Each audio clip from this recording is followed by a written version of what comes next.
Welcome back to Open Line, talking all about the Metro budget, your chance to delve into the details of the Metro budget. And you know, we're not soundbite driven. We get a chance to really go into it, which is a good opportunity. We have with us Tony Neumaier. He is the Assistant Director for Finance for Budgets in Metro. You are right now putting together the book, the big book. Fat budget book. I think they're working on it now. That will go out. I have a great team, by the way. Yes. I didn't get the plug in. Great team. Every Metro Council member. Another big issue that we've talked about on this show, stormwater. And that's, you know, again, not the most exciting sort of topic, but one that's expensive and one that's important when it comes to Metro. Walk us through how that's impacting this year's budget. Several years ago, there was a need that was clearly defined by the Water Department for an expanded stormwater program. This was prior to Megan Berry being mayor.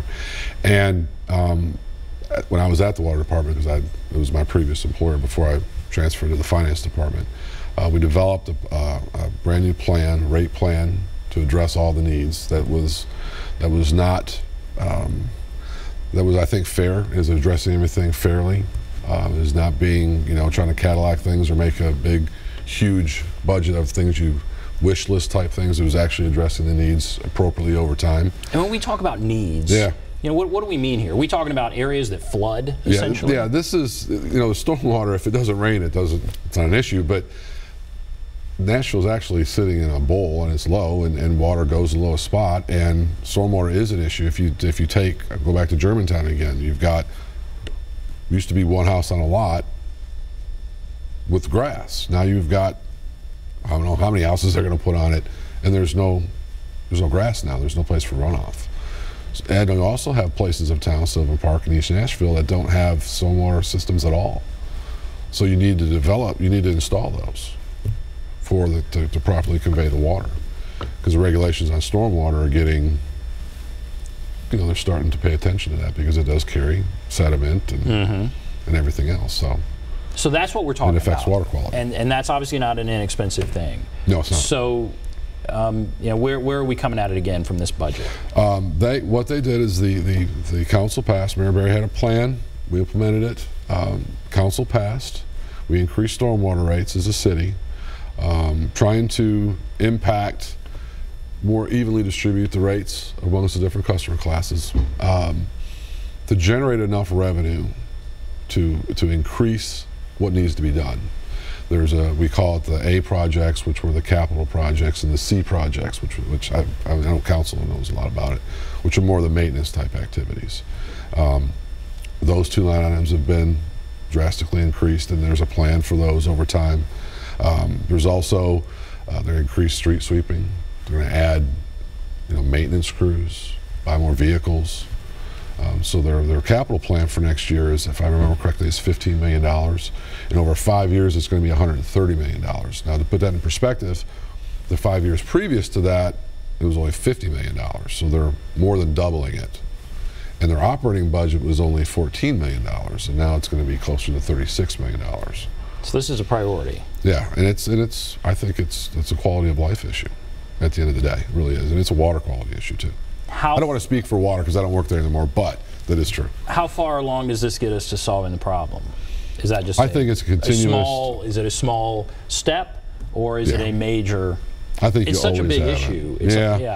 It's with any asset, it has a useful life, and it's going to deteriorate over time, and it needs to be redone. You're going to have growth and expansion areas. You didn't have it. That's going to be installed. I think it's always a continual circle of installing, repairing, replacing, expanding, because I think the list is pretty long for what needs to be done. It's not going to be around, I won't see the end of it. Yeah, it's one of those constant needs. Yeah, it is. There's been talk about trying to set a specific sort of line item, a budget, a specific revenue stream for stormwater.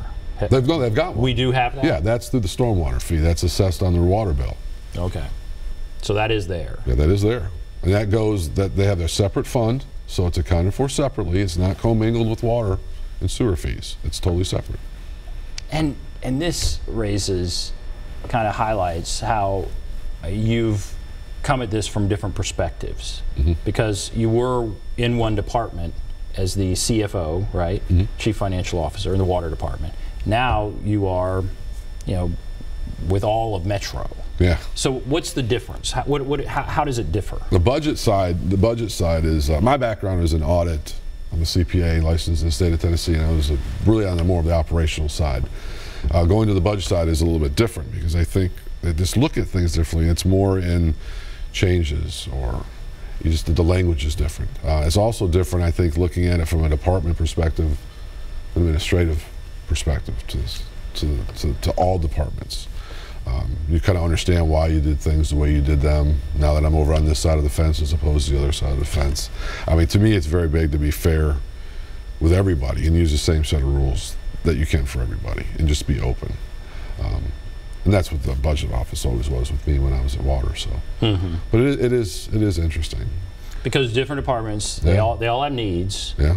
And education every year. I think every mayor says that's their priority. So education does great. Right. They get plenty of money. But then there's some other departments, maybe they don't feel that way. Yeah, I think the mayor did a really good job putting things in, matching her priorities, and giving everybody something that also addressed her priorities. I mean, if you really go back and look at it, she's really trying to do that. So like parks. Yeah. Can you say what did parks get? They've got their 2 new centers, which is good. Other departments got stuff. I mean, they got a roving trash truck that's going to be going around downtown. That's going to be hitting the hot spots and picking up trash in problem areas. There's also the downtown glass recycling. They're going to bring that out. So there's just a lot of different things. That's quality of life issues too, I think. And all right, I think we have 3 minutes left. What do you want people to take away? Let's kind of hit the highlights again, but what do you want people to take away? I think the big thing is that Nashville, again, is a great place to live. I think the mayor's done an excellent job putting everything together. We've got a balanced budget off of growth. I think that's important. There's no tax increase this year. And the assessed rate, even though it's hard to explain that, is the lowest it's ever been in the history of Metro, which I think goes back to 1964. Right. If I have that number right. Right. So I mean, that's a great. I think it's a great achievement for the city. And then, what are the highlights? So those are some highlights. What are some of the things we're going to be seeing? That we are going to be buying with our the increase that's coming in the budget of 4% increase, almost 5%. I believe. Well, it's a 5.86%, more than 5%. All the things that we've kind of talked about are they're priorities, so they're going to roll out July 1 as soon as there's authorization to spend it. They're going to start those activities. You can go back to the transit stuff, opening up the Gallatin Pike area, going to the pay plan. Of course, starts July 1 because that's when people will start earning, hourly rates and things like that. Education is the same thing. They're going to start spending their money as soon as the school year opens. So things are going to start rolling off as soon as there's authorization to spend, which is July 1. As long as everything's passed. And when we talk about the pay plan, what is that again? I want to go through everything. What pay plan is? 2% this year, 3% next year, and 3% the year after. Okay, 3% the year after. So it's a 3-year plan. Public education. What are we doing again for public education? That's they got $36 million increase. They got about $879 million budget. That's the highest I've ever had. Okay. So that's a lot. Right. Paying down the debt. Paying down the debt. $40 million. We're setting back $11 million for next year because that's the year that's going to spike, which I think is a very responsible move. My boss came up with that. Got to throw that plug in there too. Well, very good. All right, why don't we take a break? We'll take a break, come back, we'll wrap everything up. Take a break. Be back right after this.